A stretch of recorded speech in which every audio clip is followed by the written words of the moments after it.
Terima kasih atas waktu yang telah diberikan kepada kami. Namo Buddhaya. Namo Buddhaya. Salam sejahtera untuk kita semua. Yang kami muliakan, Biku Sangha Theravada Indonesia, terkhususnya Sangha Nayaka Sangha Theravada Indonesia, yang mulia Bante Sri Subapanyo Mahatera, yang luhur para samanera, yang saya hormati para atasilani dan upasaka-upasika atasila, serta seluruh umat Buddha yang berada di YouTube channel Medcom Sangha Theravada Indonesia dalam kegiatan Indonesia Tipitaka Chanting dan Asaha Maha Puja 2566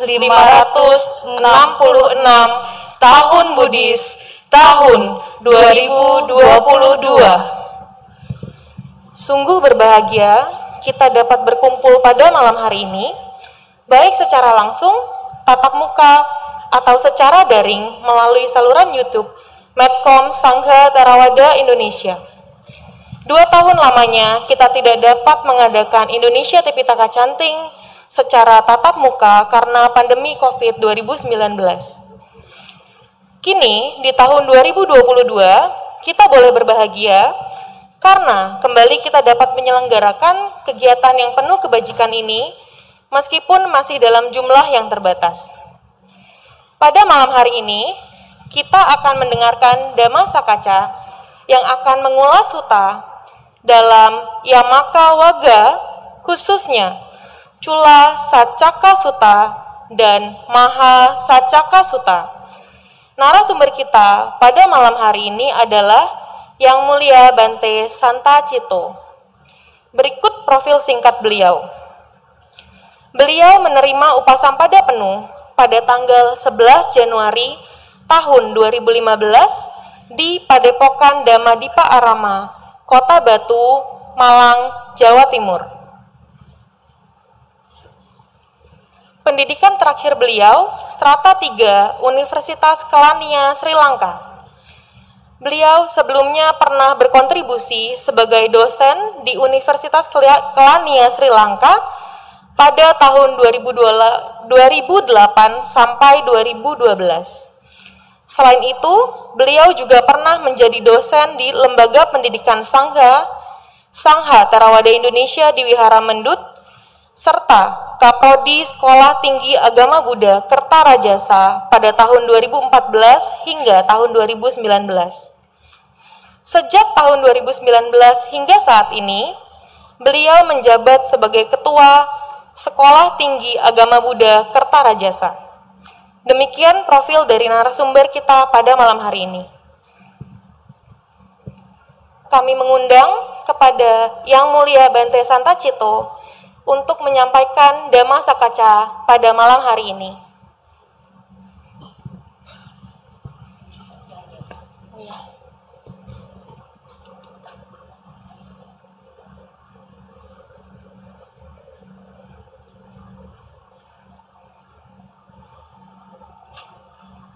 Tassa Bhagavato Arahato Samma Sambuddhassa.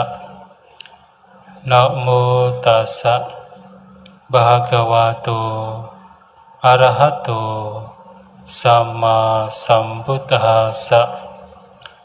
Namo tassa Bhagavato Arahato Samma Sambuddhassa.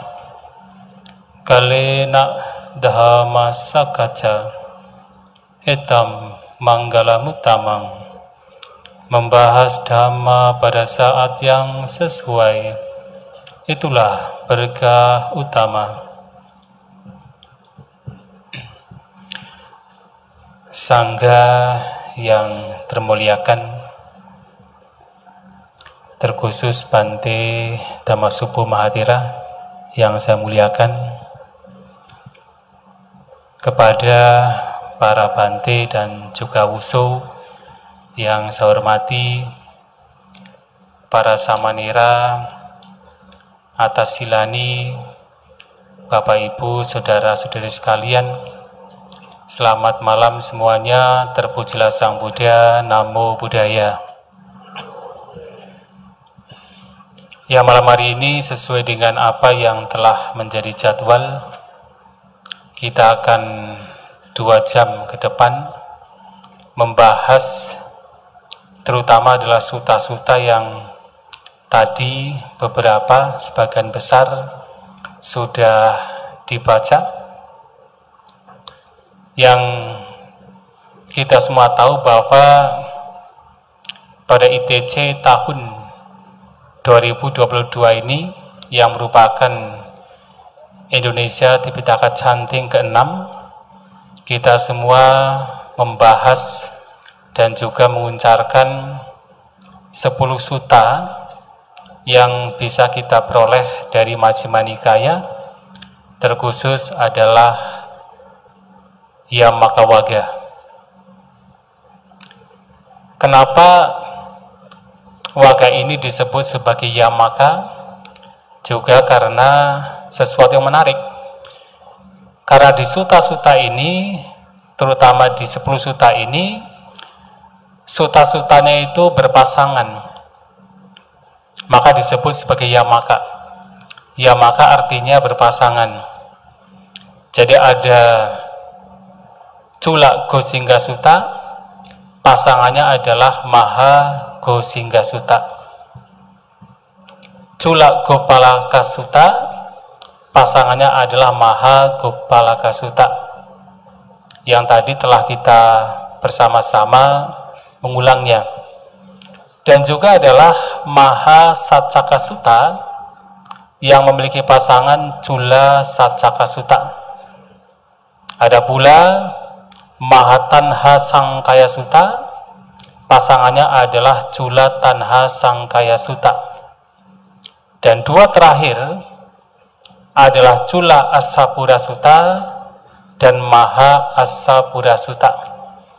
Nah, karena khutbah ini berpasangan, maka termasuk dalam kelompok Yamaka atau berpasangan.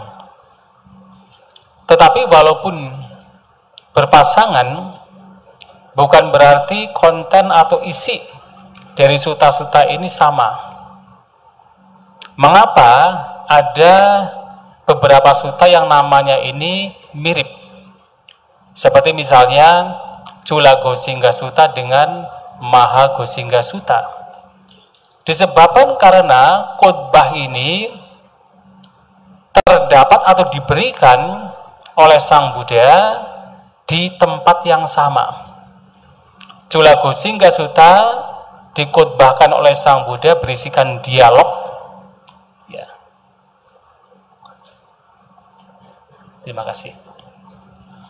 Ya, khotbah Cula Gosingga Sutta berisikan dialog antara Sang Buddha dengan 3 bante. Ada Bante Anuruddha, Bante Kimbila, dan juga Bante Nandiya.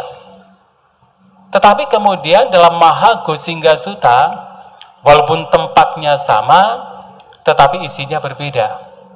Yaitu berisikan berbagai macam ungkapan yang diberikan oleh beberapa bante. Ada Bante Sariputta, Bante Mahamoggallana, Bante Kassapa, Bante Anuruddha, Bante Rewata, dan juga Bante Ananda, termasuk Sang Buddha sendiri. Dan isinya berbeda dengan Cula Gosingga Sutta. Tetapi ada juga dalam Wagga ini khotbah berpasangan yang tidak hanya tempatnya sama, diberikan di tempat yang sama, tetapi isinya juga mirip, yaitu 2 khotbah terakhir, Maha Asapura Sutta dan nanti akan kita baca Cula Asapura Sutta. Diberikan oleh Sang Buddha di satu tempat bernama Kota Asapura, di negara Angga, berisikan tentang bagaimana seseorang layak patut untuk disebut sebagai seorang samana, sebagai seorang petapa. Walaupun penjelasan yang diberikan Sang Buddha sedikit berbeda, tetapi itu adalah definisi, berisikan tentang definisi mengapa seseorang layak patut dikatakan sebagai seorang samana. Nah, tetapi ada juga khotbah-khotbah yang sebenarnya walaupun namanya sama, tetapi betul-betul tempat dan juga isinya berbeda. Sebagai contoh adalah Mahagopalaka Sutta dan juga Cula Gopalaka Sutta. Namanya mirip, hanya berbeda antara Maha dengan Cula.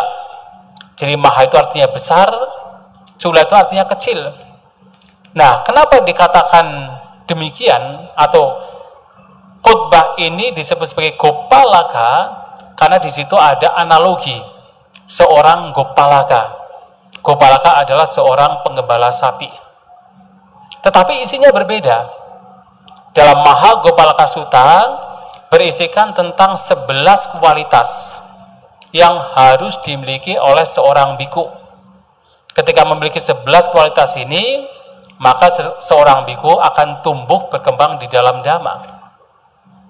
Nah, tetapi di dalam Cula Gopalaka Sutta adalah analogi yang diberikan oleh Sang Buddha bagaimana seperti halnya seorang penggembala sapi yang cerdas menyeberangkan sapi-sapinya dan kemudian semuanya selamat. Demikian pula seorang guru juga demikian, harus menyeberangkan murid-muridnya selamat sampai pantai seberang, yang tidak lain adalah Sang Buddha sendiri. Nah, pada malam hari ini saya seperti tadi juga telah disampaikan oleh moderator kita, yang akan lebih saya fokuskan bahas adalah dua khotbah, yaitu Mahasacaka Sutta yang tadi telah dibaca dan juga adalah Cula Sacaka Sutta. Dua khotbah ini selain dikhotbahkan di tempat yang sama oleh Sang Buddha, juga dikhotbahkan kepada orang yang sama, yaitu seorang pengembara bernama Sacaka, dan dia dikatakan sebagai seorang Niganta, putra dari Niganta. Nah, khotbah ini menarik sekali karena berisikan selain yaitu ajaran Buddha yang begitu mendalam, juga ada dialog antara Sang Buddha dengan pertapa lain. Nah, kita ketahui bahwa Sacaka ini adalah dikenal sebagai seorang pendebat. Pada zaman Sang Buddha sebenarnya perdebatan antara para pertapa, para Brahman itu sudah menjadi hal yang biasa. Nah, demikian pula Sacaka ini dikatakan sebagai seorang pendebat ulung, yang dia selama kiprahnya sebagai seorang pendebat tidak pernah dikatakan kalah dalam perdebatan. Nah, dia sendiri menurut kitab ulasan sebenarnya adalah seorang putra dari dua, yaitu suami istri yang merupakan pertapa Niganta. Jadi ada dua pertapa, yaitu seorang pria yang dikenal sebagai Niganta, kemudian seorang wanita sebagai Niganti. Nah, dua pertapa ini juga dulunya adalah seorang pendebat yang sangat unggul. Mereka berdebat kemana-mana dan tidak bisa dikalahkan. Tetapi kemudian ketika dua orang ini bertemu, Niganta dan Niganti ini bertemu, mereka saling berdebat, saling berargumen, dan dikatakan tidak ada yang kalah dan juga tidak ada yang menang. Nah, kemudian karena mereka tinggal di daerah Vesali, di antara orang-orang Licawi, nah, oleh mereka, masyarakat di Licawi tersebut atau Waji atau Vesali, mereka dinikahkan. Agar apa? Mereka punya putra-putri yang nantinya juga menjadi penerus sebagai seorang pendebat. Dan pasangan ini memiliki 5 anak. putri dan 1 putra. Dan mereka semua adalah seorang pendebat ulung. Yang keempat wanita anak-anak mereka ini juga pernah berdebat kepada Bante Sariputa. Dan dalam perdebatan ternyata kalah dengan Bante Sariputa. Dan itulah kenapa kemudian 4, yaitu sebenarnya kakak-kakak dari Saccaka ini kemudian menjadi seorang bikuni dan bahkan mencapai kesucian arahanta. Nah, Saccaka ini adalah adik atau katakan anak yang paling bontot. Jadi anak yang paling belakang, yang paling muda dari 4 saudara perempuannya. Dan tetapi Saccaka ini adalah yang paling pandai, yang paling cerdas.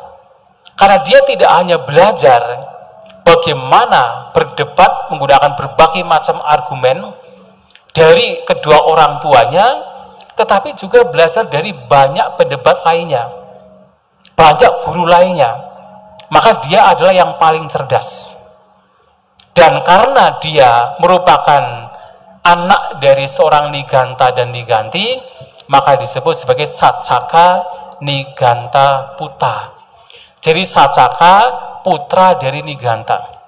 Jadi bukan karena dia itu murid Niganta, karena pada zaman Sang Buddha juga ada seorang guru yang sangat terkenal, sangat masyhur, yaitu Niganta Nyataputa, adalah guru dari kaum pertapa Niganta yang mereka mempraktikkan kehidupan dengan tidak mengenakan pakaian telanjang, dan bahkan sampai sekarang di India juga masih ada. Tetapi Niganta atau Saccaka Niganta Puta ini bukan murid mereka.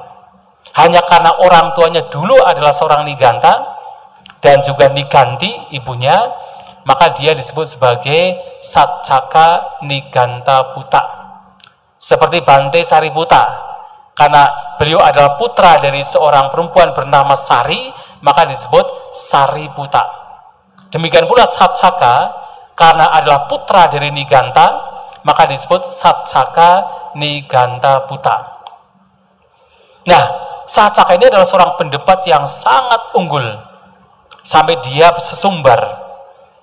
Kepada siapapun dia berdebat, tidak ada satupun orang yang ketika berdebat dengan dia yang tidak gemetar, yang tidak tergoncang, pasti akan menggigil, ketakutan.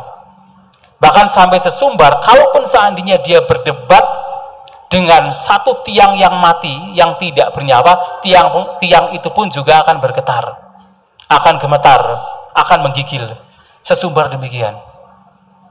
Nah, sehingga ketika suatu saat Sang Buddha dan para siswa beliau berada di Licawi atau di daerah Vesali, di suku Waji.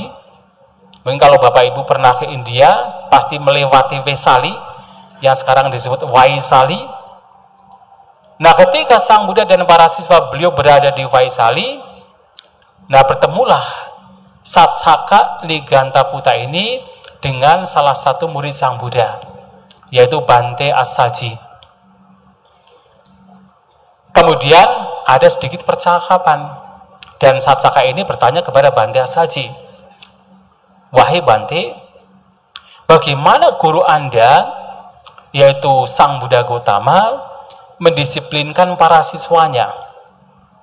Kemudian Bante Assaji menjawab bahwa Sang Buddha mendisiplinkan para siswanya dengan perenungan, dengan ajaran bahwasanya jasmani adalah tidak kekal, perasaan adalah tidak kekal, persepsi adalah tidak kekal, bentukan-bentukan pikiran adalah tidak kekal, dan kesadaran adalah tidak kekal. Demikian pula 5 gugusan ini yang membentuk yang kita namai sebagai makhluk juga selain tidak kekal juga tanpa diri. Jasmani adalah tanpa diri, perasaan adalah tanpa diri, persepsi adalah tanpa diri, bentukan-bentukan pikiran adalah tanpa diri, dan kesadaran, vinyana, adalah juga tanpa diri. Mendengar apa yang disampaikan oleh Bante Asaji, Saccaka Nigantaputa ini merasa punya kesempatan untuk bisa nantinya menjatuhkan ajaran Sang Buddha dalam sebuah perdebatan. Sampai ia mengatakan bahwa ajaran ini adalah ajaran yang sesat. Maka dia berpikir, kalau nanti seandainya bertemu dengan Sang Buddha dan akan bertanya tentang apa yang beliau lakukan untuk memberikan kedisiplinan kepada para siswanya, dan kalau masih menjawab berpegang pada pandangan yang sama seperti muridnya Bante Asaji, maka pastinya dia akan bisa menghancurkan, merendahkan ajaran Sang Buddha dalam perdebatan. Nah, pada waktu itu kebetulan ada 500 orang-orang dari Waji, yaitu para bangsawan Licawi. Dan dia sesumbar, pokoknya nanti akan bertemu dengan Sang Buddha dan akan berdebat dengan beliau dengan doktrin yang telah disampaikan oleh siswanya, yaitu Bante Asaji. Dan pasti akan mampu menjatuhkan Sang Buddha. Sesumbar bahwasanya seperti halnya salah satunya seorang yang kuat menjambak rambut dari kambing yang punya rambut panjang. Jadi ada kambingnya rambutnya panjang, dijambak kemudian diputar-putar, digeret-geret, seperti itu saya akan mendebat, menghancurkan ajaran Sang Buddha. Dan pada waktu itu 500 kaum Licawi yang semuanya adalah para bangsawan, mereka ada yang setuju dengan yaitu Saccaka Nigantaputa, dan juga ada yang tidak setuju dalam artian, wah, siapa Saccaka yang bisa mendebat ajaran Sang Buddha? Tapi ada juga yang setuju, siapakah Sang Buddha yang bisa berdebat dengan Saccaka? Akhirnya mereka bersama-sama dengan Saccaka Nigantaputa ini bertemu dengan Sang Buddha. Dan biasa ketika bertemu dengan Sang Buddha atau siapapun, mereka akan beramah tamah terlebih dahulu, dan setelah itu melanjutkan dengan dialog dan bertanya kepada Sang Buddha pertanyaan yang persis sama yang diberikan kepada Bante Asaji, dan oleh Sang Buddha dijawab dengan jawaban yang persis sama, bahwa saya mendisiplinkan para siswa saya dengan ajaran bahwa pancakanda 5 gugusan adalah tidak kekal, dan pancakanda 5 gugusan adalah tanpa diri. Nah, mendengar apa yang menjadi jawaban Sang Buddha, Nikanta Nyatabuddha untuk memulai perdebatan, dia memberikan sebuah analogi atau sebuah perumpamaan.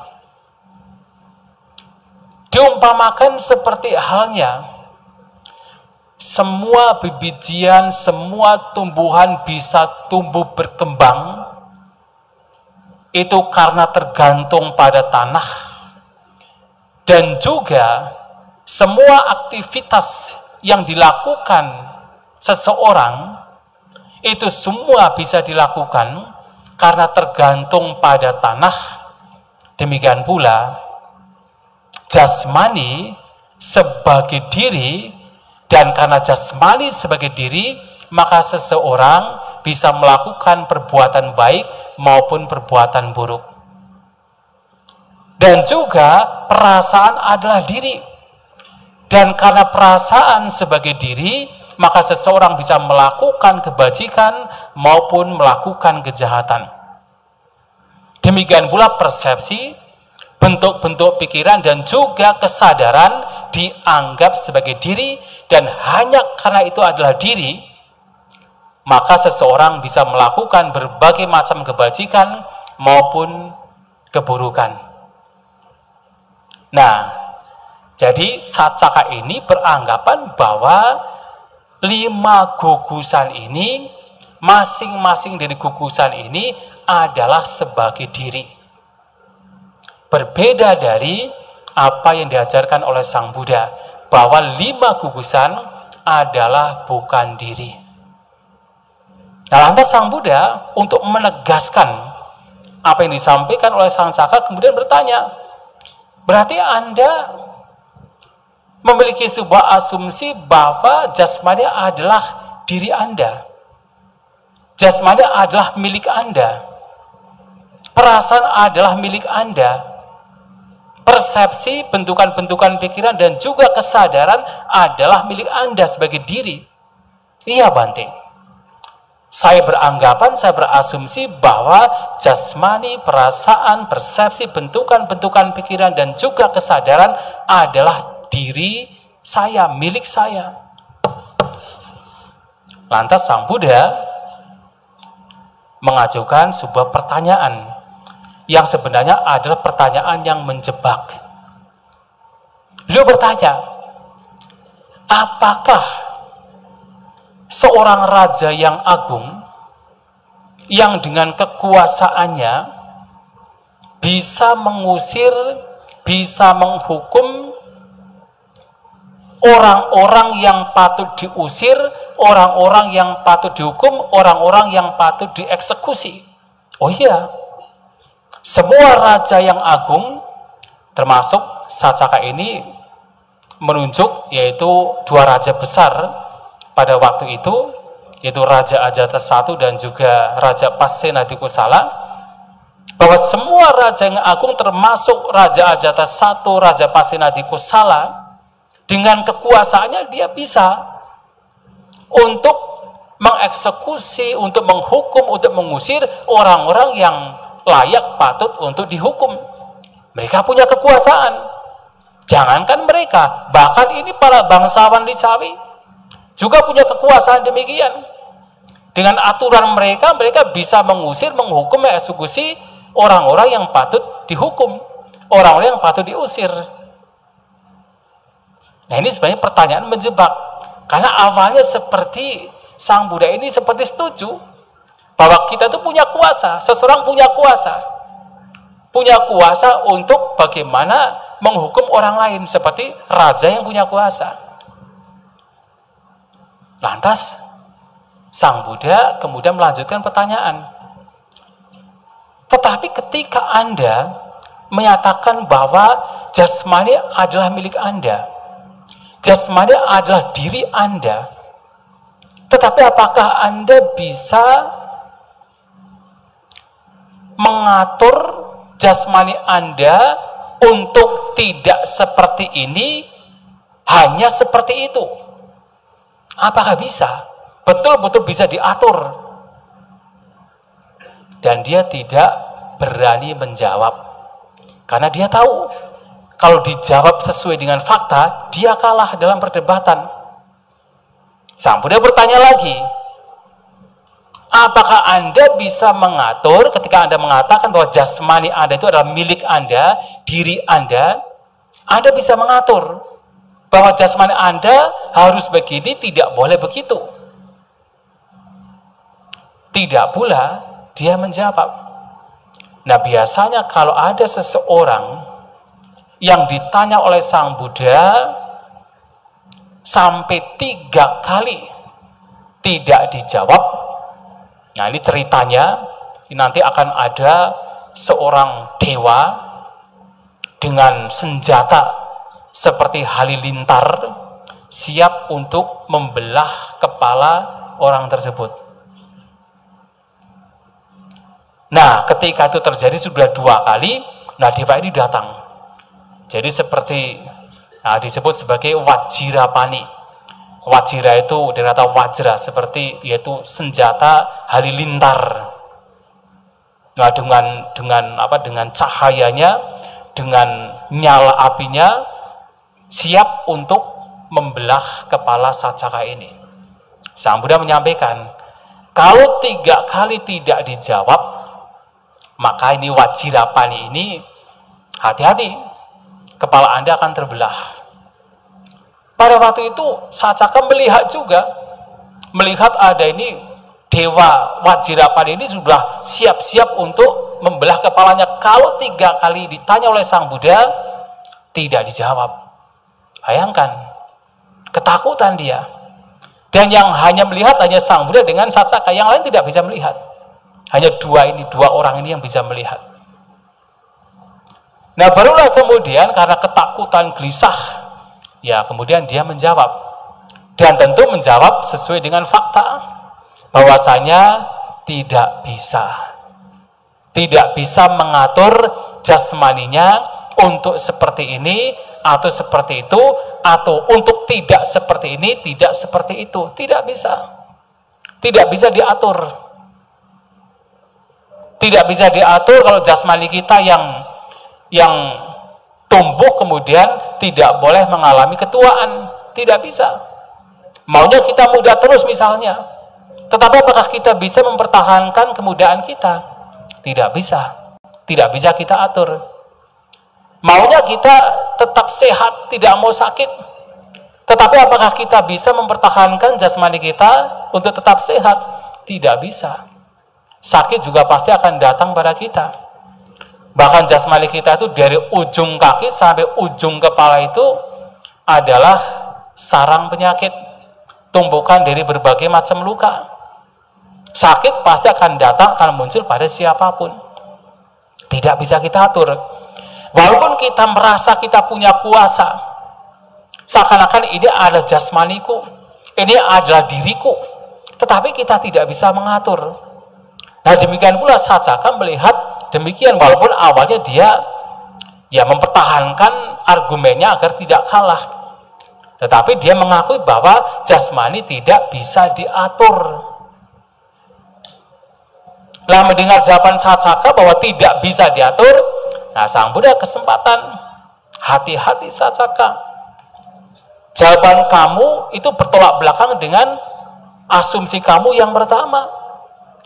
Asumsi kamu yang pertama bertolak belakang dengan jawaban kamu belakangan. Artinya sudah terpatahkan.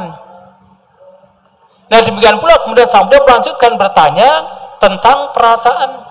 Anda mengatakan bahwa perasaan adalah diri.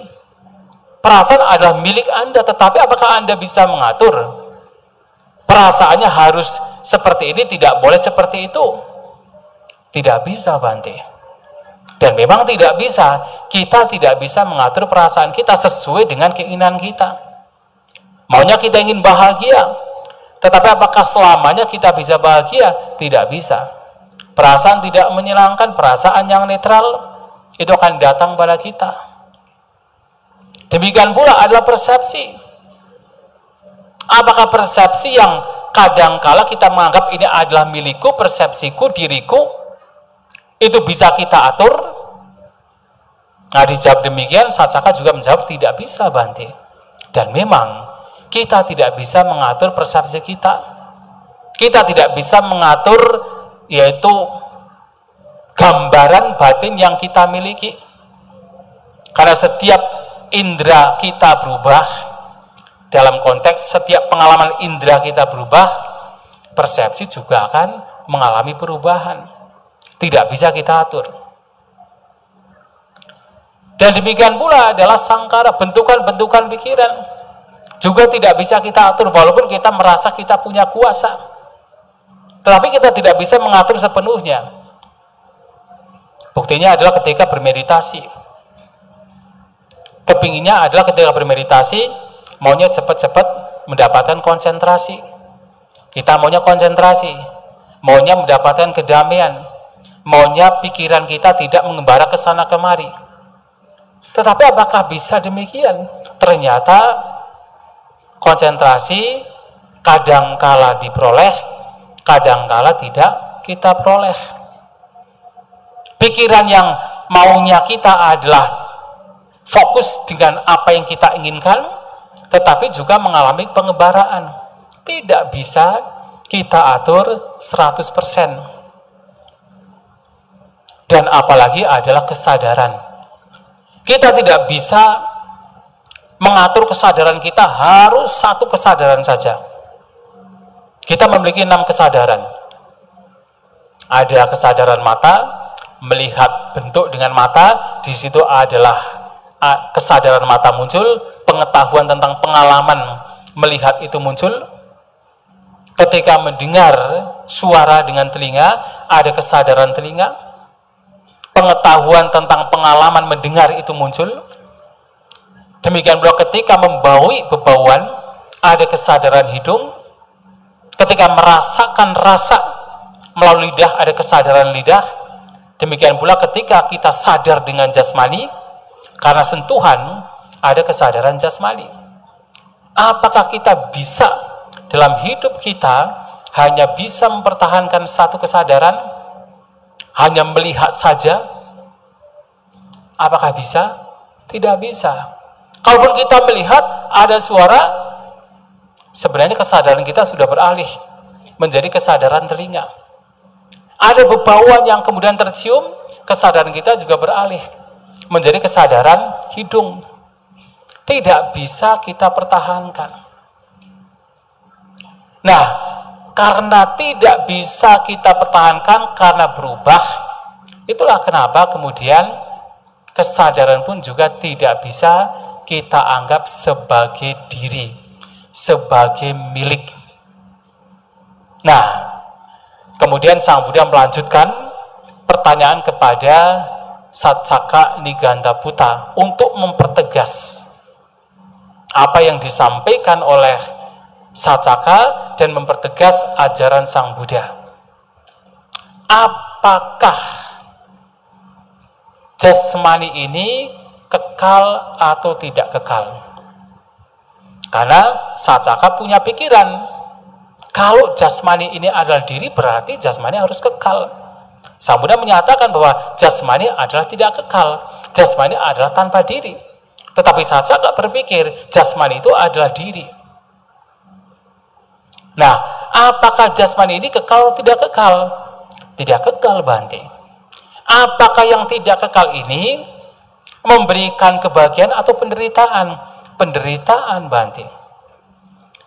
Yang tidak kekal dan berubah memberikan duka penderitaan, apakah layak untuk dianggap sebagai ini milikku, ini aku, ini diriku?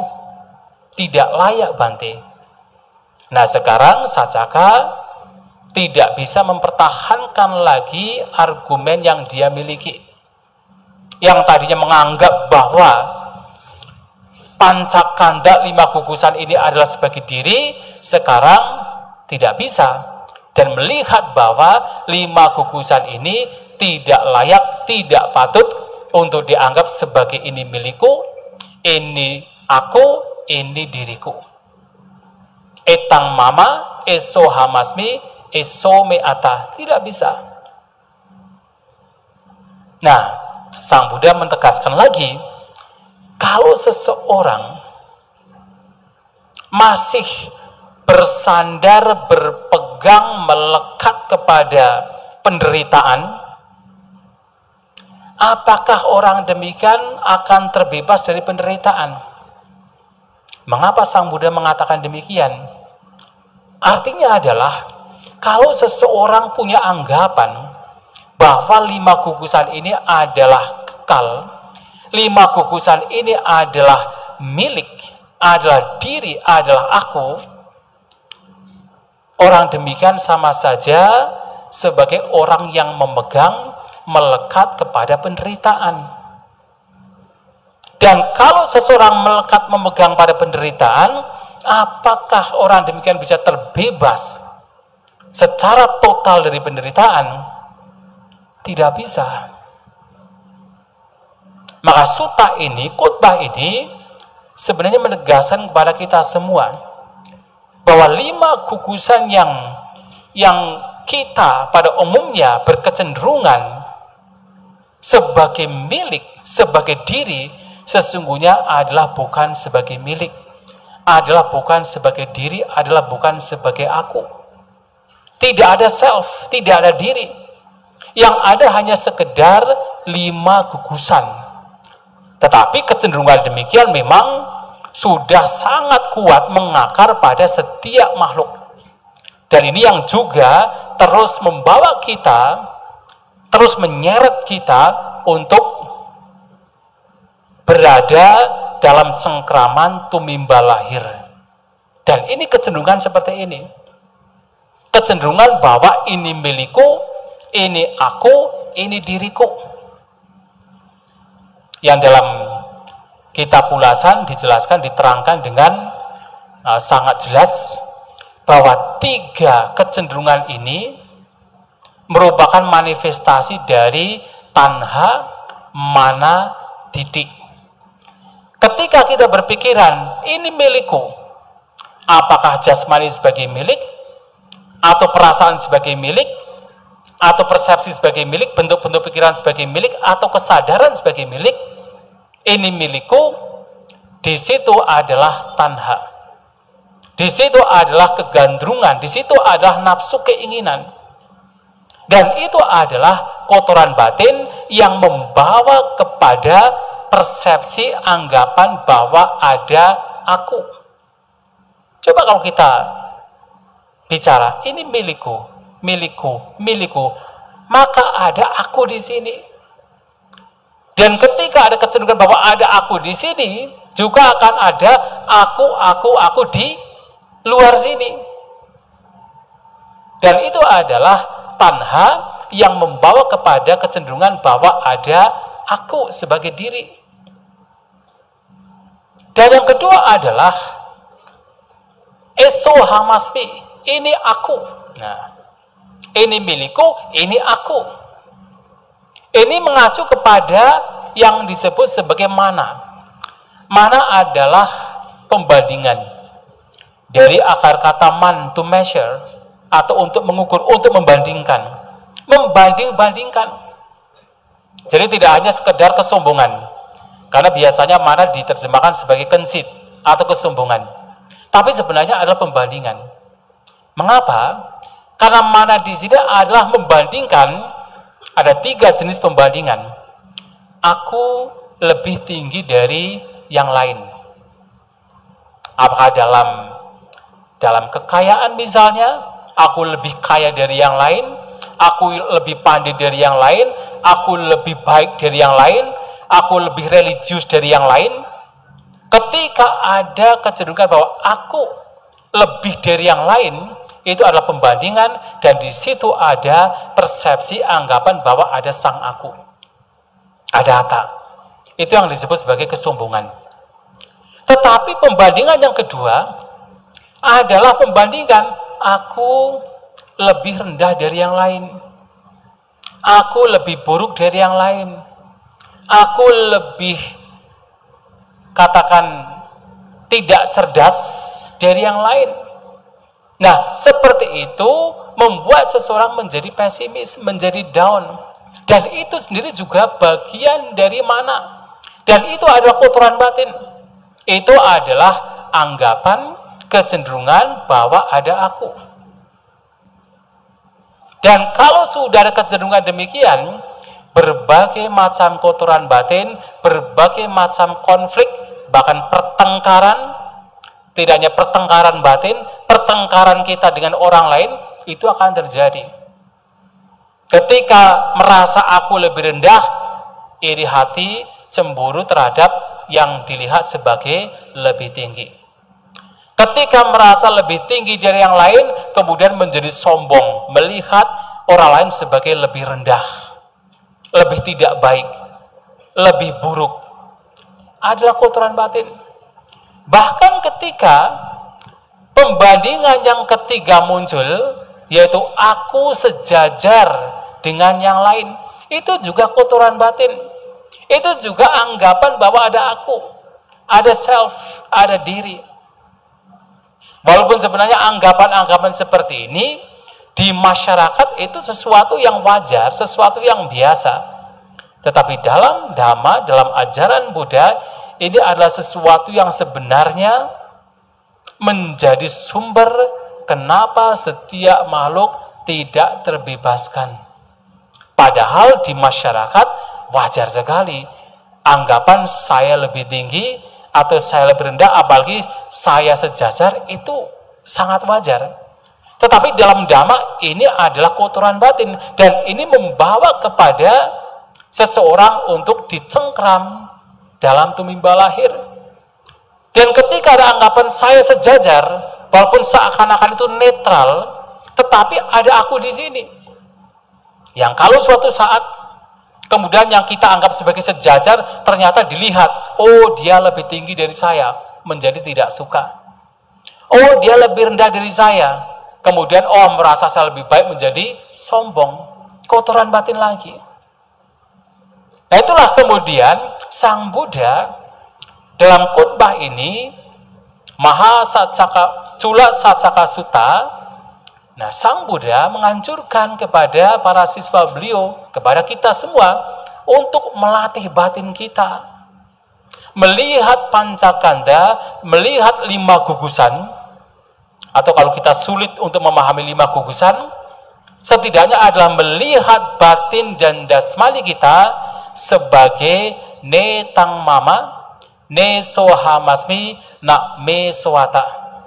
Ini bukan milikku, ini bukan aku, ini bukan diriku. Dan ini adalah latihan.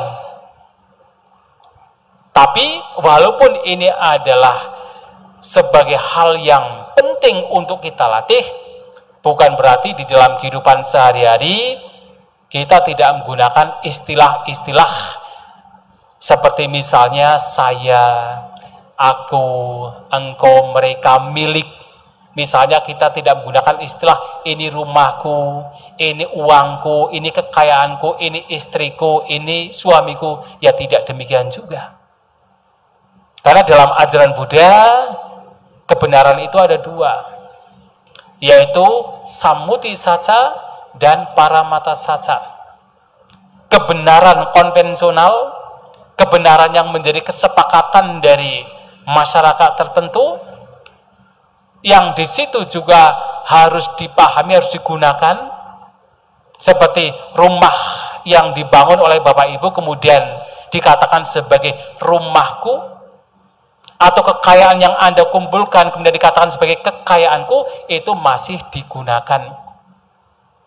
Tetapi dalam kehidupan spiritual, yang ini adalah mengacu kepada paramata saja, kebenaran yang ultimate, yang tertinggi, latihannya adalah bahwa ini semua adalah bukan milik, termasuk ini bukan aku dan bukan diri. Dan ini adalah latihan. Dan latihan demikian juga muncul bukan karena tanpa alasan. Alasannya adalah karena memang 5 gugusan batin dan jasmani memang sifatnya adalah tidak kekal, berubah. Yang tidak kekal, yang selalu berubah, yang muncul dan lenyap, maka tidak ditemukan di dalamnya satupun entitas, satupun inti yang bisa dianggap sebagai self. Tidak bisa ditemukan. Dan yang kedua, karena kebijaksanaan bahwa 5 gugusan yang kita anggap sebagai makhluk, yang dinamai sebagai makhluk, yang dikatakan sebagai saya, Anda, mereka, engkau, dan lain sebagainya, sesungguhnya tidak bisa diatur sesuai dengan keinginan kita. 100% kita bisa mengaturnya, tidak bisa. Seperti yang tadi, kita inginnya tetap sehat, tetapi sakit pasti akan datang pada kita.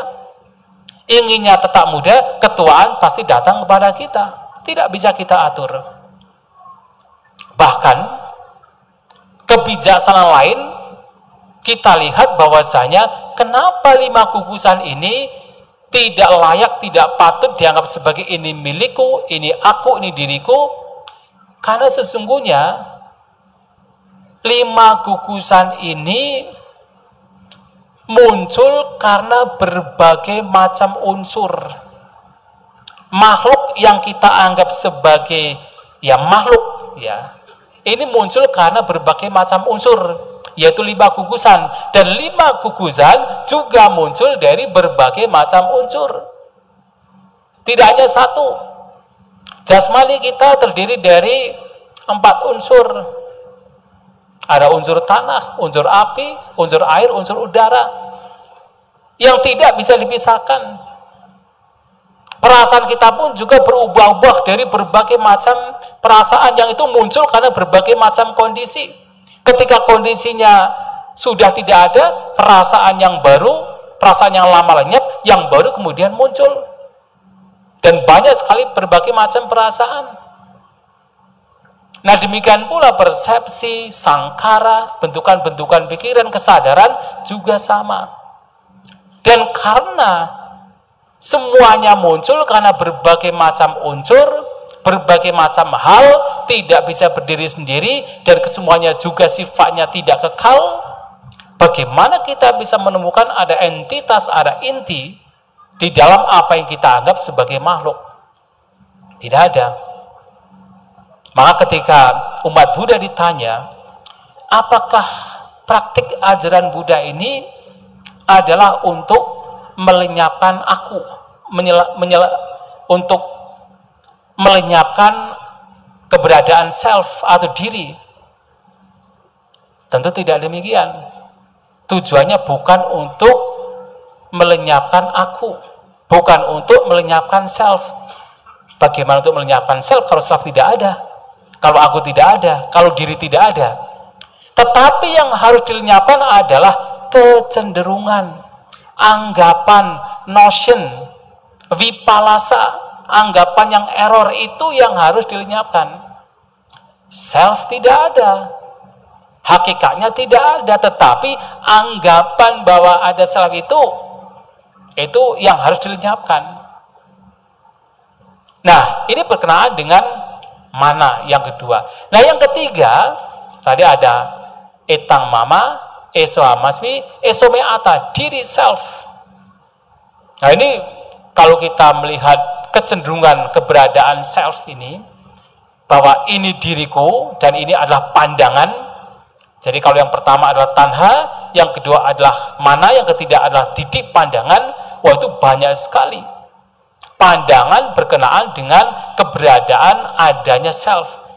Dan pandangan ini, kecenderungan ini sangat kuat mengakar dalam batin setiap makhluk, kecuali arahanta. Bahkan ketika kita berbicara jasmani, yang kita tahu jasmani ini adalah tidak kekal, kita mengalami sendiri, tetapi kecenderungan bahwa jasmani ini adalah self itu sangat kuat, merasa bahwa ini adalah diri.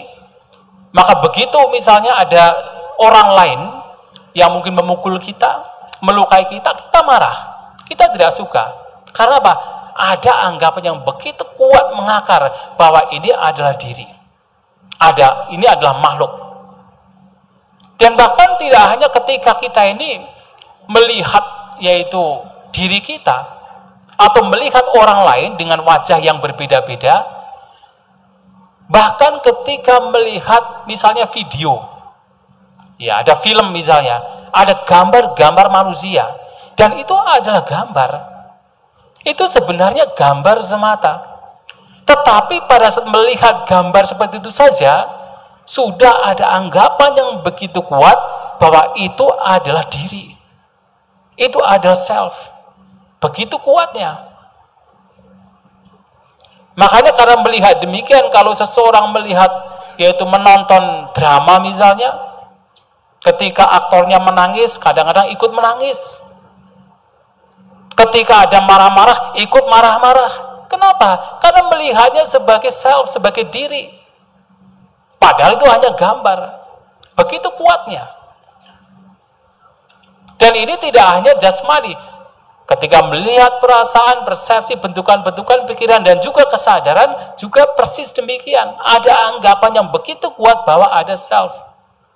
Maka ketika setiap kali ada kecenderungan demikian dalam mempraktikkan Dhamma, nah seseorang dianjurkan oleh Guru Agung Sang Buddha untuk merenungkan bahwa ini bukan milikku, bukan aku, bukan diriku. Dan ini yang disampaikan oleh Sang Buddha di dalam Cula Saccaka Sutta. Dan atas penjelasan Sang Buddha ini, Saccaka Nikata Buddha menyetujui apa yang disampaikan Sang Buddha, dan bahkan ia meminta Sang Buddha dan para siswanya untuk bersantap siang di keesokan harinya, mengundang Sang Buddha.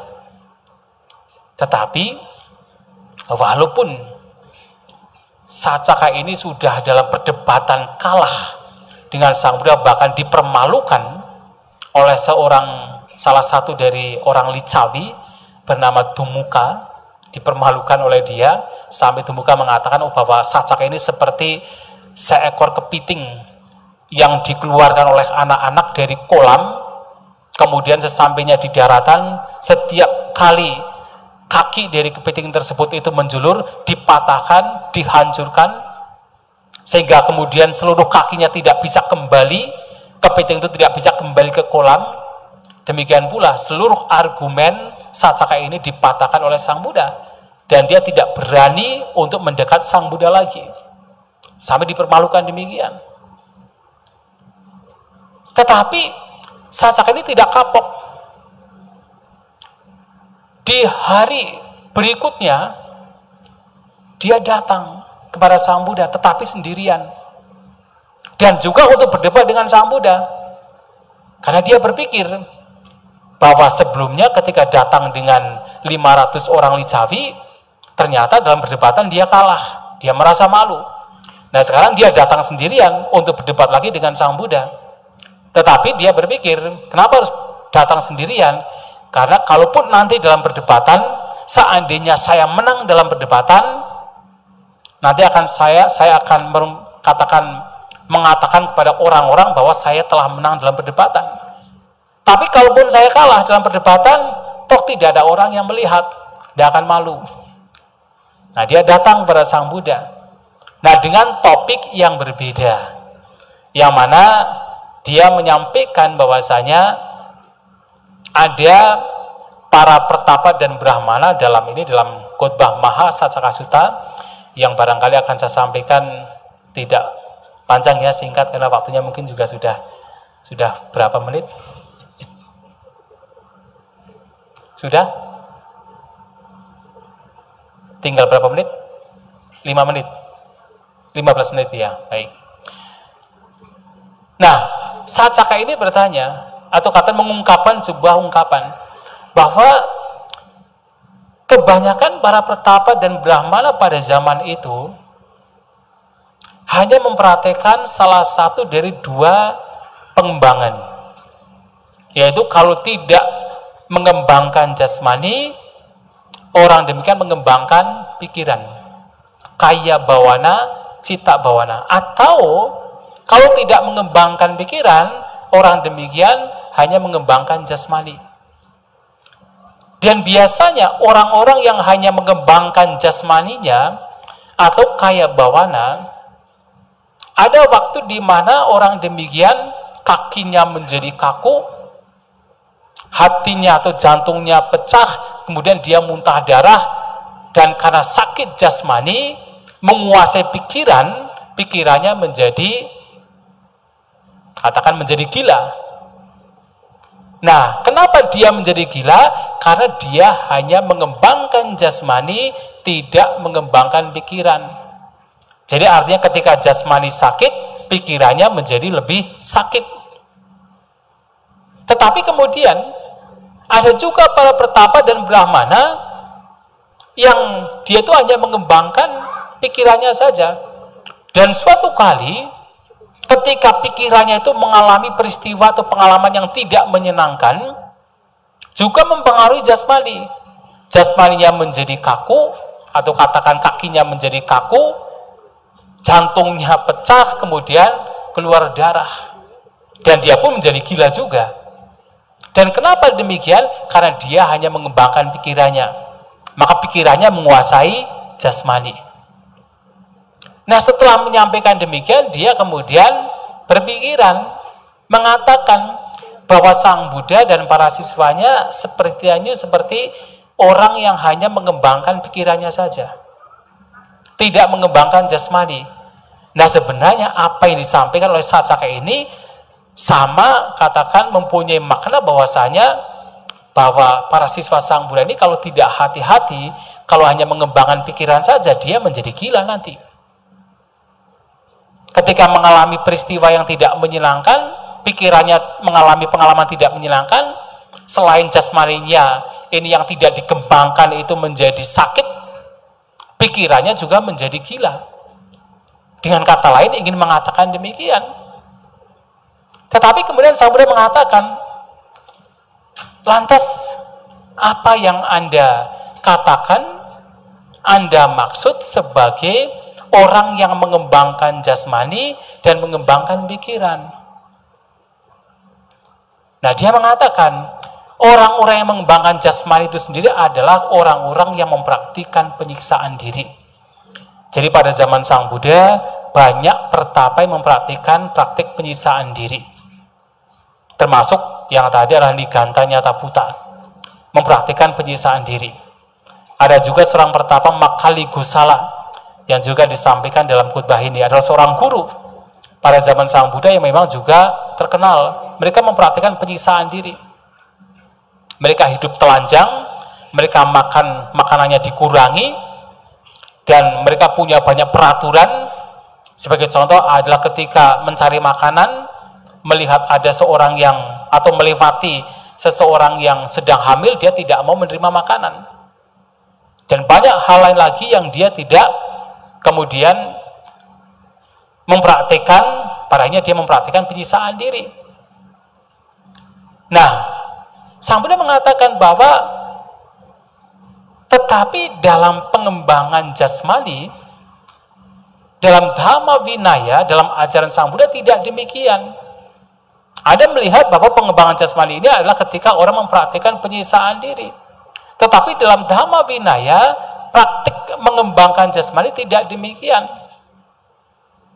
Yang dimaksud dengan praktek mengembangkan jasmani dan pikiran dalam Dhamma Vinaya adalah ketika seseorang mengalami berbagai macam perasaan, apakah yang menyenangkan atau tidak menyenangkan, orang demikian batinnya tidak terganggu.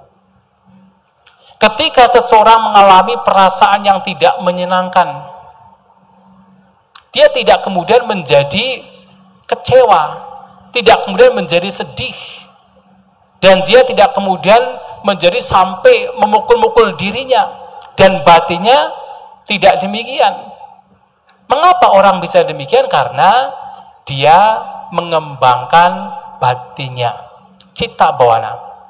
Sehingga ketika dia mengalami pengalaman yang tidak menyenangkan, karena batinnya berkembang, dia tidak menjadi sedih, tidak menjadi kecewa.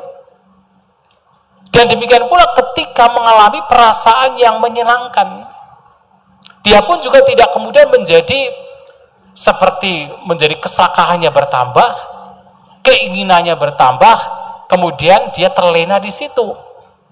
Batinnya terlena kepada perasaan yang menyenangkan. Dia tidak demikian, batinnya tetap seimbang. Mengapa? Karena orang demikian mempraktikkan kaya bawana atau pengembangan jasmani. Ini agak aneh. Kenapa? Ketika merasakan pengalaman yang tidak menyenangkan, batinnya tetap teguh, tidak terseret oleh kesedihan, kekecewaan, itu adalah pengembangan cita atau cita bawana. Tetapi ketika seseorang mengalami perasaan yang menyenangkan, batinnya juga tidak tergoncangkan, tidak terseret oleh perasaan menyenangkan tersebut, orang demikian dikatakan mengembangkan jasmani, kaya bawana. Nah, dalam kitab ulasan dijelaskan bahwa kenapa ketika mengalami perasaan menyenangkan, batin tetap tenang, tidak terseret oleh perasaan tersebut, dan itu adalah kaya bawana, pengembangan diri jasmani. Ini mengacu kepada orang yang mempraktikkan vipassana. Jadi orang yang praktik vipassana yang diarahkan untuk sadar setiap saat dalam setiap aktivitas yang dilakukan, salah satunya orang demikian akan tidak mudah terseret oleh pikiran-pikiran walaupun itu menyenangkan, karena dia terbiasa dengan pengalaman yang katakan pengalaman duka, terbiasa melihat duka, terbiasa seimbang dengan melihat duka. Sehingga ketika ada perasaan menyenangkan pun dia bisa melihat, orang demikian bisa melihat, ini pun juga bagian dari duka. Ini bagian dari penderitaan yang tidak patut untuk dilekati, tidak patut untuk digenggam. Sehingga orang demikian tidak terseret oleh perasaan yang menyenangkan. Dan ini disebut sebagai kaya bawana yang mengacu kepada praktik vipassana. Nah, tetapi kemudian ketika seseorang mengalami perasaan yang tidak menyenangkan dan batinnya tetap teguh di sana, kenapa disebut sebagai citta bawana? Ini mengacu kepada ajatang ceto samata, atau mengacu kepada praktik ketenangan, meditasi ketenangan. Nah, seseorang yang terbiasa dengan mengembangkan ketenangan, ketika mengalami perasaan yang tidak menyenangkan pun, dia bisa mengarahkan batinnya untuk dibawa kepada kondisi yang tenang. Nah, karena itulah kemudian disebut sebagai citta bawana yang di sini mengacu kepada ketenangan. Dan ini disebut sebagai kaya bawana, citta bawana. Dan bukan apa yang seperti yang disampaikan oleh Saccaka Nigantabuddha. Nah, Sang Buddha sendiri menyampaikan bahwasanya beliau sendiri walaupun sebagai seorang bodhisattva tidak pernah ingat bahwa ada perasaan-perasaan yang menyenangkan ataupun yang tidak menyenangkan yang kemudian melekat. Artinya beliau melekat kepada perasaan-perasaan tersebut, bertahan di dalam batinnya, menyeret batinnya untuk terlena kepada perasaan-perasaan tersebut. Bahkan ketika beliau masih sebagai seorang bodhisattva, Saccaka mengatakan, oh barangkali Bante tidak pernah merasakan perasaan yang tidak menyenangkan, perasaan-perasaan yang menyenangkan. Sehingga bagaimana kalau tidak pernah merasakan perasaan demikian, kemudian ada kemelekatan di situ. Nah, disitulah Sang Buddha kemudian memberikan yaitu cerita tentang perjalanan hidupnya ketika beliau sebagai seorang bodhisattva yang mencari cara untuk mencapai pembebasan sampai beliau mencapai kebudaan, mencapai pembebasan. Dalam perjalanan hidup yang beliau lakukan, salah satunya adalah ketika bodhisattva dalam upaya untuk mencapai pencerahan, beliau mempraktikkan berbagai macam praktik penyiksaan diri. Dari beliau tidak, yaitu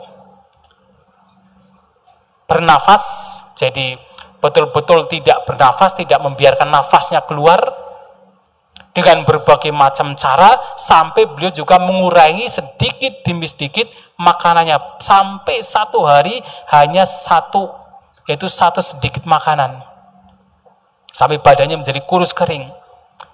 Tetapi walaupun beliau mengalami berbagai macam penderitaan karena praktik penyiksaan diri, beliau mengklaim bahwa perasaan yang tidak menyenangkan demikian tidak sampai membawa batinnya itu melekat, tidak sampai membawa batinnya itu menjadi menderita karena perasaan demikian. Dan itu luar biasanya, bahkan ketika beliau masih sebagai seorang bodhisattva. Tetapi pada akhirnya beliau merenungkan bahwa praktek penyiksaan diri yang selama ini oleh banyak para petapa lain sebagai jalan yang membawa pada pembebasan, ternyata beliau tidak mencapai pembebasan dengan praktek demikian. Bahkan praktek penyiksaan diri yang beliau lakukan itu jauh lebih intensif daripada para petapa lainnya, tetapi tidak membawa kepada pencerahan. Akhirnya beliau merenung, kenapa bisa demikian? Dan beliau ingat, sewaktu beliau masih kecil, berumur 7 tahun, ketika dibawa oleh orang tuanya untuk mengikuti sebuah perayaan membajak, beliau duduk di bawah pohon jambu, dan di sana beliau mencapai jana pertama. Dan dalam jana pertama, di situ ada kebahagiaan. Selama ini, bodhisattva ini berpikir bahwa Pembebasan itu hanya dapat diperoleh dengan praktek penyisaan diri. Beliau itu takut untuk mendapatkan kebahagiaan, karena kebahagiaan itu dianggapnya sebagai yang merintangi seseorang mencapai kebebasan. Tetapi kemudian beliau berpikir bahwa kebahagiaan yang beliau peroleh ini bukan kebahagiaan duniawi yang tidak perlu ditakuti. Kebahagiaan yang muncul karena pencapaian jana adalah kebahagiaan yang justru diperoleh ketika seseorang terbebas dari keinginan untuk mendapatkan kesenangan indrawi.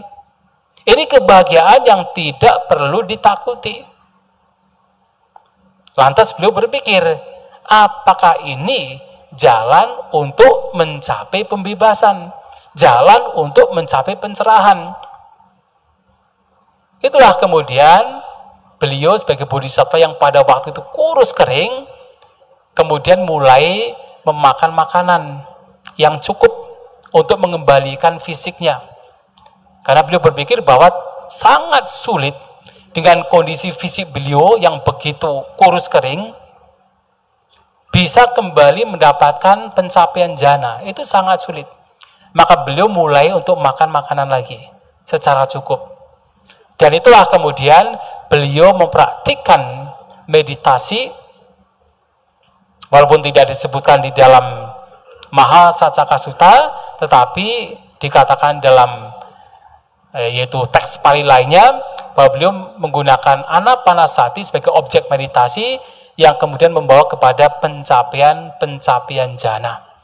Mencapai jana pertama, mencapai jana kedua, mencapai jana ketiga, mencapai jana keempat. Dan walaupun mencapai jana, yang itu adalah kebahagiaan, tetapi beliau tidak sampai kemudian melekati kebahagiaan tersebut. Tidak sampai kemudian terseret oleh kebahagiaan tersebut. Seperti hanya ketika mengalami penderitaan, batinnya tidak menjadi kecewa, batinnya tidak terseret oleh perasaan yang tidak menyenangkan. Demikian pula ketika mengalami kebahagiaan, batinnya tidak terseret oleh kebahagiaan karena jana yang beliau peroleh. Dan bahkan kemudian ketika mencapai berbagai macam abhinya, pengetahuan tinggi, yaitu mencapai pubbe niwa sanu satinyana, pengetahuan untuk melihat kehidupan-kehidupan yang lampau, yang itu sendiri oleh Sang Buddha dikatakan sebagai perasaan yang menyenangkan. Beliau juga sebagai bodhisattva pada waktu itu tidak sampai terseret melekat dengan perasaan tersebut.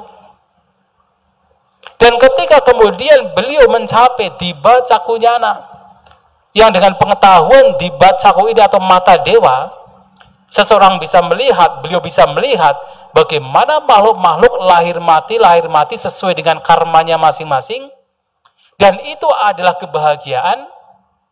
Itu adalah perasaan yang menyenangkan. Beliau pun tidak sampai batinnya terseret oleh perasaan yang menyenangkan tersebut. Tidak melekat. Dan pada akhirnya beliau mencapai asawa kayanyana, yaitu pengetahuan hancurnya asawa. Dan itulah beliau memahami tentang 4 kebenaran Arya.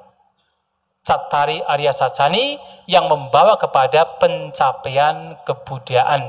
Dan itu juga adalah kebahagiaan. Dan apalagi, karena beliau mencapai kebudayaan, maka tentunya tidak kemudian melekat terhadap perasaan yang menyenangkan tersebut, kebahagiaan tersebut.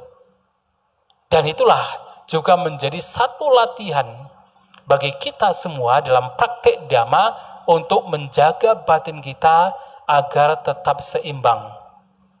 Di dalam perasaan yang menyenangkan, kita diajak untuk berlatih, untuk seimbang, tidak kemudian terseret oleh keserakahan. Karena pada umumnya, ketika perasaan yang menyenangkan muncul, biasanya akan muncul keserakahan. Seperti yang disampaikan oleh seorang bhikkhuni bernama Dhammadina. Ketika ada perasaan menyenangkan, biasanya akan diikuti oleh kotoran batin yang mengikuti atau anusaya yang di situ mengacu kepada patiga, mengacu kepada raga, yaitu keserakahan. Biasanya demikian. Dan ketika muncul perasaan yang tidak menyenangkan, juga kita dianjurkan untuk bagaimana kita batin tetap seimbang. Karena biasanya ketika perasaan tidak menyenangkan muncul, yang muncul adalah ketidaksukaan, yang muncul adalah kebencian, patiganu saya. Dan semua itu adalah kotoran batin yang terus membawa kita kepada berbagai macam penderitaan. Nah, oleh sebab itu, apapun perasaan yang muncul, nah kita diajak, dianjurkan untuk bagaimana membawa batin kita untuk tetap tenang seimbang. Tentu atas dasar kebijaksanaan. Bijaksana dalam artian tahu bahwasanya perasaan pun juga tidak kekal. Yang tidak kekal tidak layak untuk digenggam, tidak layak untuk dilekati. Ketika yang tidak kekal itu dilekati, membawa kepada duka penderitaan. Yang menyenangkan dilekati membawa kepada penderitaan. Yang tidak menyenangkan dilekati juga membawa kepada penderitaan. Bagaimana yang tidak menyenangkan itu dilekati? Oh, banyak sekali. Sebagai contoh adalah ketika seseorang itu melihat orang lain yang tidak disukai, dan itu adalah perasaan yang tidak menyenangkan.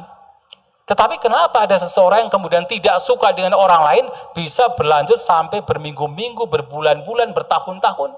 Artinya melekat terhadap yang tidak menyenangkan, dan itu adalah penderitaan. Nah, oleh sebab itu, apapun perasaan yang muncul, karena itu tidak kekal, maka tidak patut untuk dilekati. Tidak patut untuk dianggap sebagai milik, sebagai aku, sebagai diri. Dan dengan demikian, membawa batin untuk senantiasa dalam batin yang seimbang, batin yang UPK. Dan inilah anjuran yang disampaikan, yang diberikan pada Sang Buddha kepada kita semua, yang itu juga dapat kita lihat di dalam Maha Saccaka Sutta. Itulah Bapak Ibu, Saudara-saudari sekalian yang ingin saya sampaikan pada kesempatan malam hari ini. Semoga sedikit yang saya sampaikan bisa memberikan pemahaman dan kita senantiasa bertumbuh, maju di dalam Dhamma, dan semoga semua makhluk berbahagia. Sadu, sadu, sadu. Baik, demikian pemaparan Dhamma yang disampaikan oleh Yang Mulia Bante Santa Cito. Kami memberi kesempatan kepada peserta Indonesia Tipitaka Chanting yang ingin mengajukan pertanyaan. Bagi yang ingin bertanya, mohon untuk angkat tangan dan menyebutkan nama serta asal daerah. Ya, dan minta tolong kepada panitia untuk menyiapkan mikrofonnya. Mungkin dari para Bante, para Samanera, satu dari Bante Karuna Silo. Baik, maaf, mikrofon sudah ada ya Bante? Ya. Kepada Bante Karuna Silo, saya persilahkan.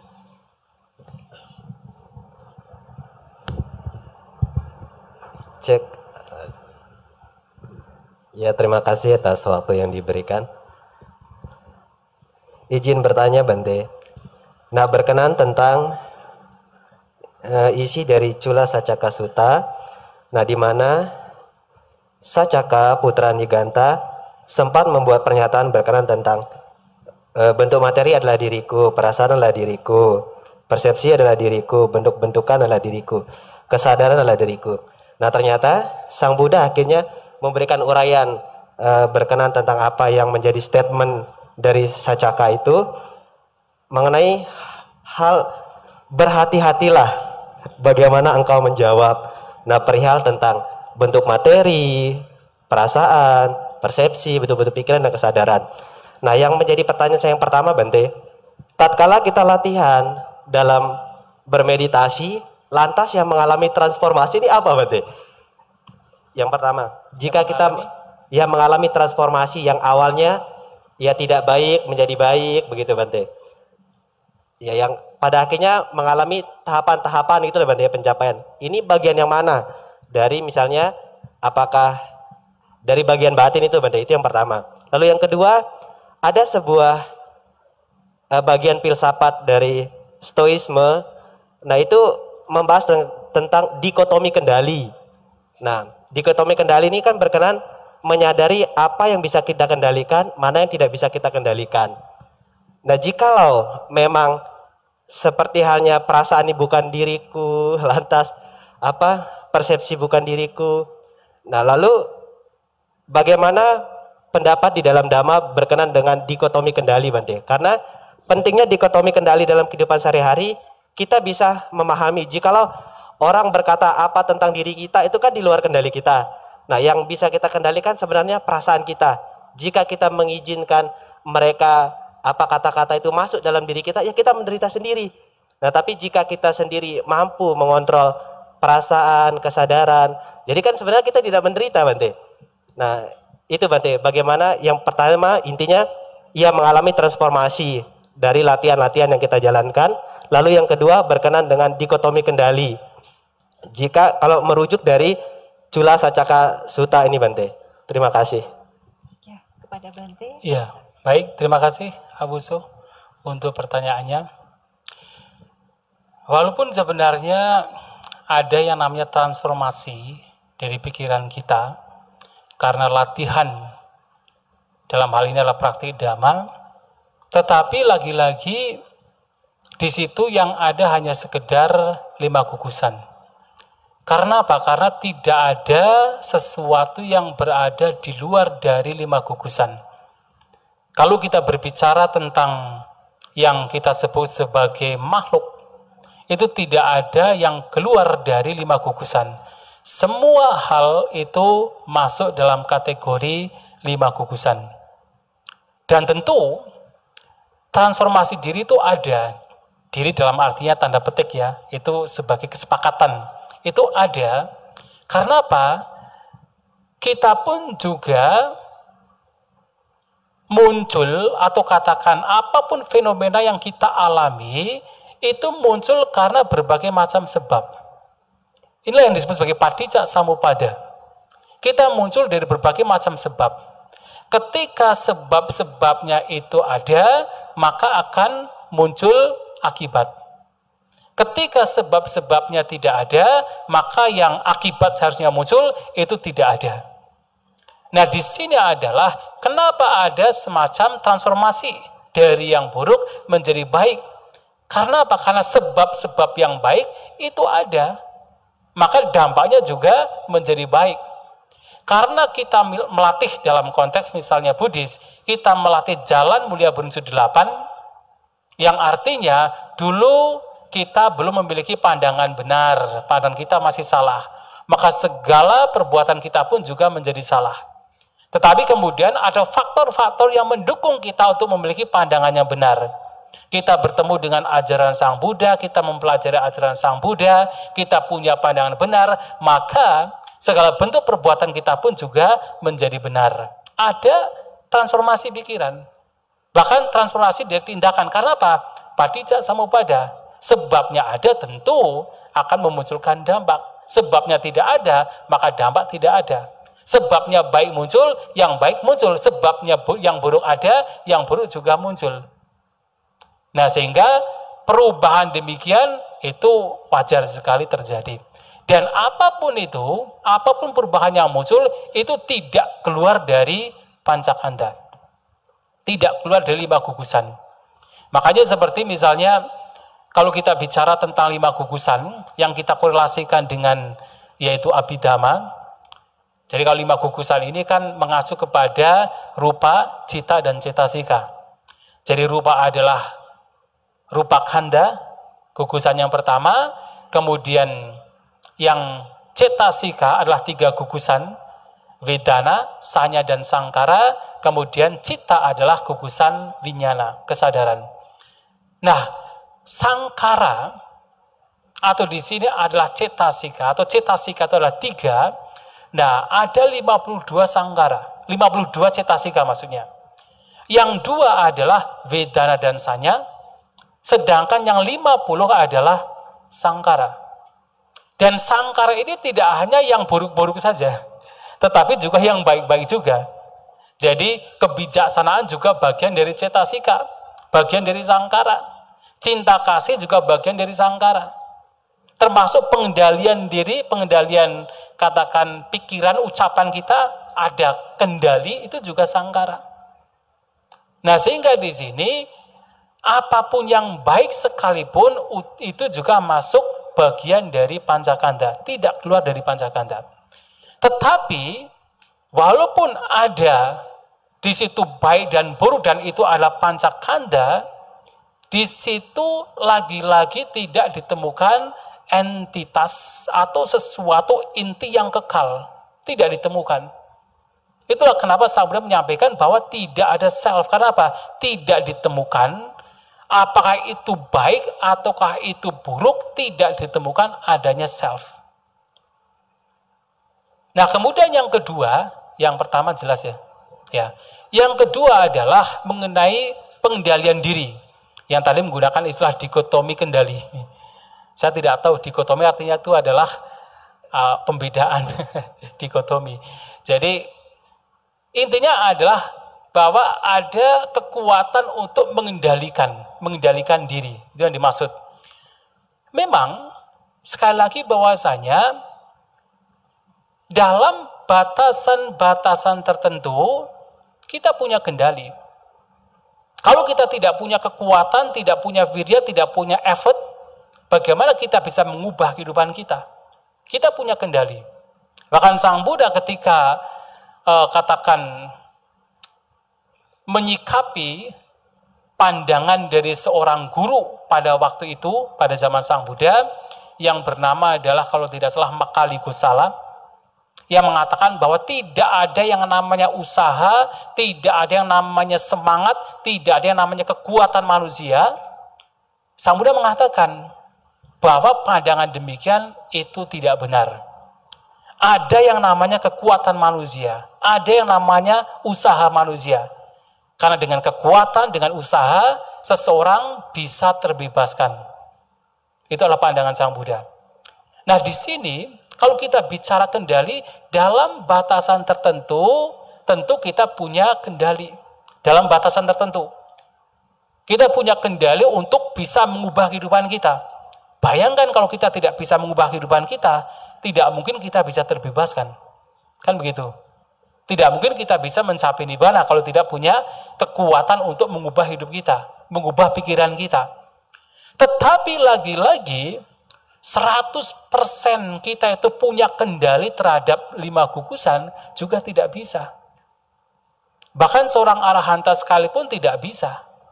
Ketika berbicara misalnya mengenai perasaan, apakah seorang arahanta yang telah terbebaskan batinnya selalu mengalami perasaan yang menyenangkan? Juga tidak.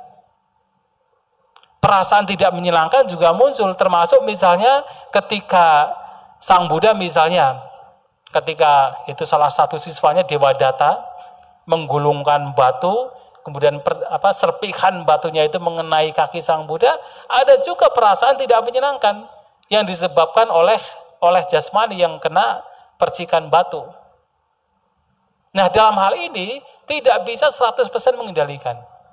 Tetapi manusia punya kekuatan untuk mentransformasi, untuk katakan dalam batasan tertentu mengubah dari yang buruk menjadi baik. Tetapi untuk keseluruhan menguasai 5 gugusan untuk misalnya tetap eksis, untuk tidak berubah selamanya demikian, tidak bisa. Bahkan ketika Sang Buddha misalnya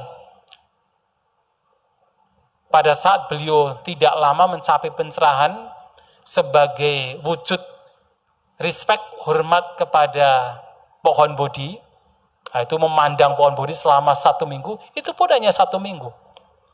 Bisa memandang pohon bodhi. Apakah beliau kemudian punya kuasa untuk bisa terus melihat pohon bodhi misalnya? Tidak bisa. Bahkan ketika misalnya mencapai Niruddha Samapatti sebagai seorang arahanta pun hanya bertahan selama 1 minggu. Tidak lebih dari itu. Tidak punya kuasa juga.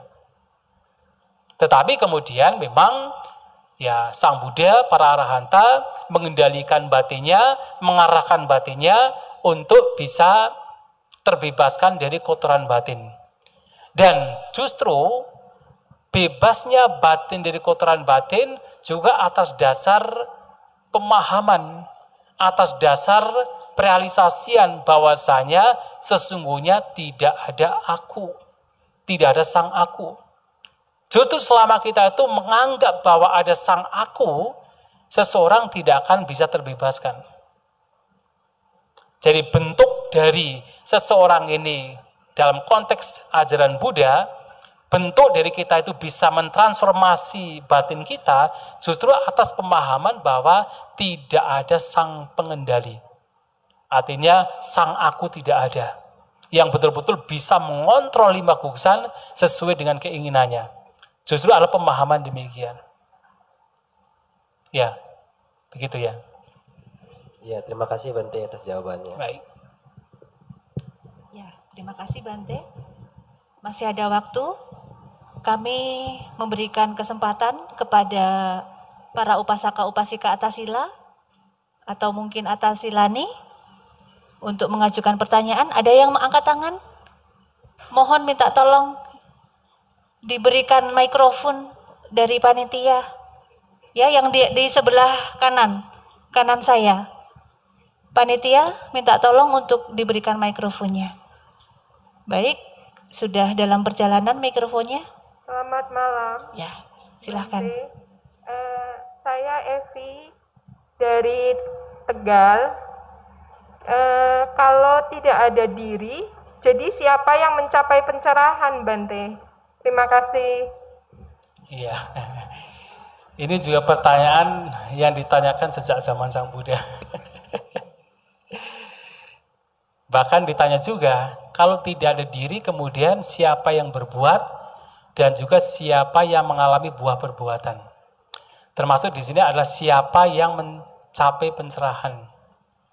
Itu adalah pertanyaan yang memang terjadi sejak zaman Sang Buddha. Karena apa? Karena memang kita ini memang sudah dalam kehidupan yang begitu banyak, tidak terhitung, punya kecenderungan bahwa ada diri. Bahwa ada aku yang berbuat, ada aku yang mengalami buah perbuatan, ada aku yang mempraktikkan jalan dhamma, ada aku yang kemudian mendapatkan buah dari praktek mempraktikkan sang jalan. Kita punya pikiran demikian. Nah, tetapi Sang Buddha menegaskan kepada kita bahwasanya itu hanya sekedar kecenderungan. Kita menganggap bahwa ada aku yang berbuat, itu adalah kecenderungan batin yang memang sudah kita akumulasi begitu lama sehingga begitu mengakar seakan-akan memang ada aku. Termasuk kita punya kecenderungan bahwasanya ada aku yang mengalami, itu adalah kecenderungan semata. Itu adalah notion semata, kecenderungan anggapan semata. Yang pada hakikatnya setelah kita selidik ke dalam batin dan jasmani kita, ke dalam 5 gugusan kita, ternyata tidak ada satupun fenomena yang di situ sifatnya adalah kekal, yang sifatnya adalah terus ada, yang adanya sekedar fenomena-fenomena yang muncul dan lenyap. Lantas kalau itu semua adalah muncul dan lenyap, di manakah ditemukan adanya aku? Di manakah ditemukan adanya diri? Walaupun ada anggapan, ada kecenderungan bahwa ada aku, tetapi ketika kita selidik ke dalam, ternyata tidak ditemukan ada entitas yang di situ bisa kita anggap sebagai sang aku. Tidak ada. Lantas bagaimana seseorang ini melakukan perbuatan, seseorang kemudian mengalami buah perbuatan? Itu hanya sekedar fenomena-fenomena yang di situ saling mendukung sehingga muncullah perbuatan, muncullah buah dari perbuatan. Seperti misalnya ketika berbicara tentang yaitu Padicca Samuppada. Yang ini mengacu kepada Dvada Sangga Padicca Samuppada, 12 faktor yang kemunculannya bersebab. Nah, di sana dikatakan avijja pacaya sangkara. Dengan adanya ketidaktahuan maka muncullah sangkara. Sangkara adalah perbuatan di sini. Dengan adanya ketidaktahuan, tidak tahu tentang ini duka, ini sebab duka, ini lenyapnya duka, ini jalan untuk melenyapkan duka, maka seseorang terus melakukan perbuatan. Apakah perbuatan baik, perbuatan buruk, bahkan perbuatan yang sangat baik. Dengan adanya sangkara, maka muncul vinyana, kesadaran.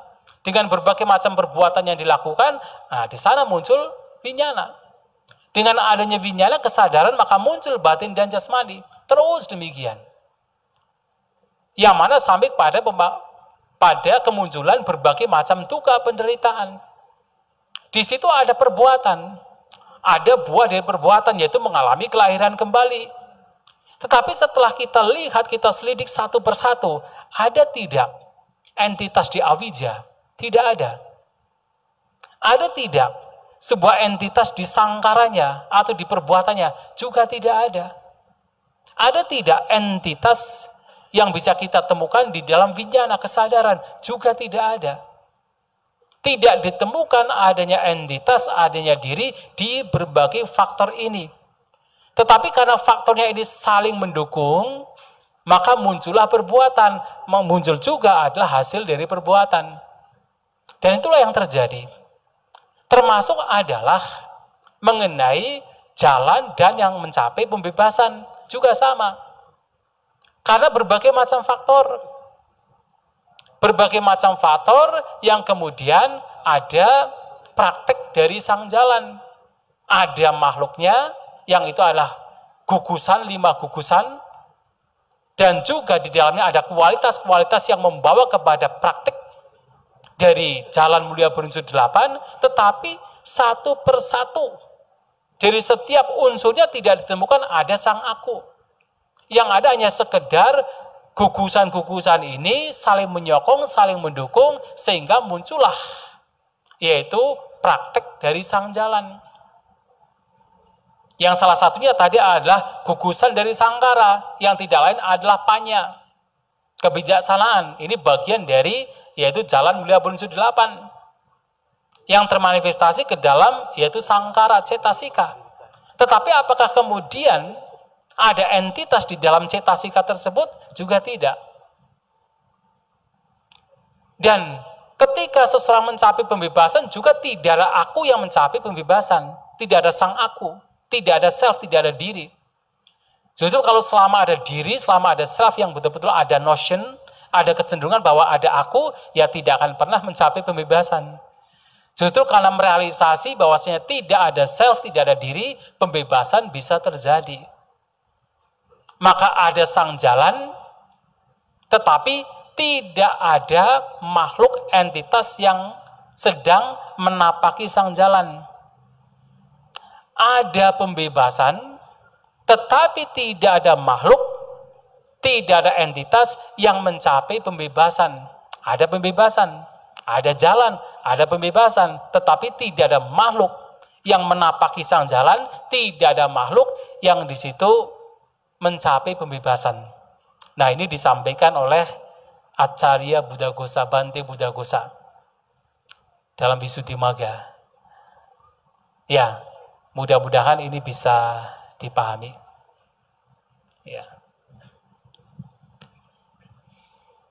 Ya, terima kasih Bante atas jawaban yang telah diberikan, dan kami mohon maaf karena keterbatasan waktu, maka sesi tanya jawab kami tutup.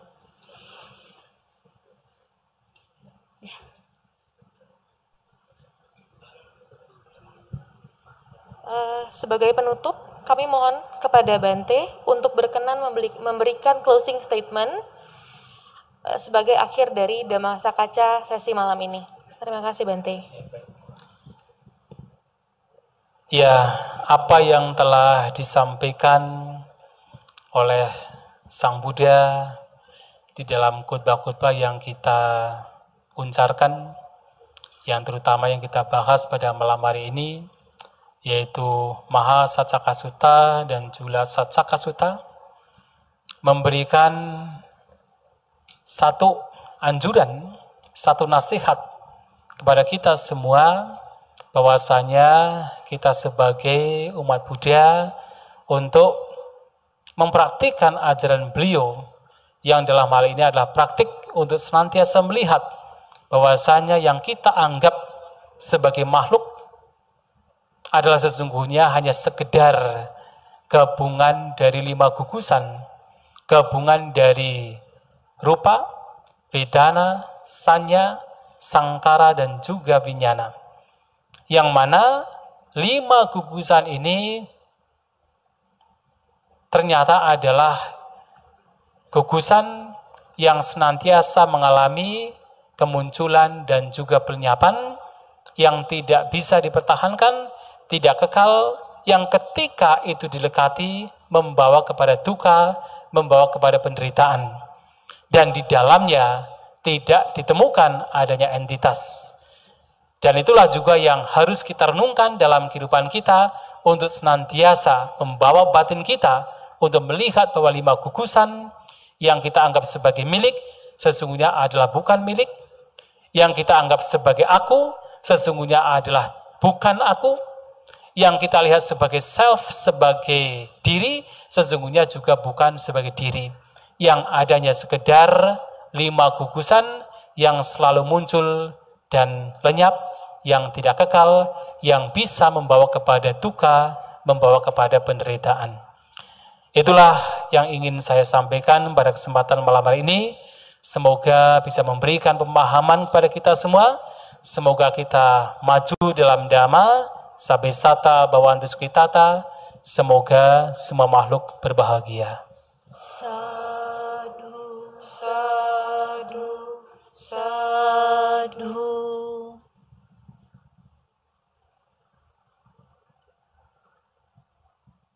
Terima kasih Bante. Demikianlah Dhammasa Kaca sesi pertama sebagai salah satu rangkaian acara Indonesia Tipitaka Canting dan Asalha Mahapuja 2566 tahun Buddhis tahun 2022 telah usai. Kami mempersilahkan Bante untuk kembali ke tempat. Terima kasih Bante.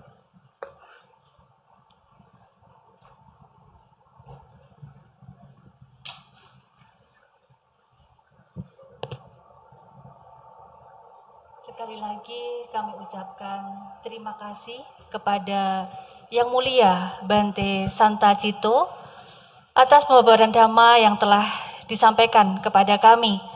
Semoga dengan diskusi dhamma pada malam hari ini dapat memberikan manfaat dan kemajuan dalam praktik dhamma di kehidupan sehari-hari. Akhir kata, kami ucapkan Sabbe sata bhavantu sukhitata. Semoga semua makhluk hidup berbahagia. Sadu, sadu, sadu. Namo Buddhaya.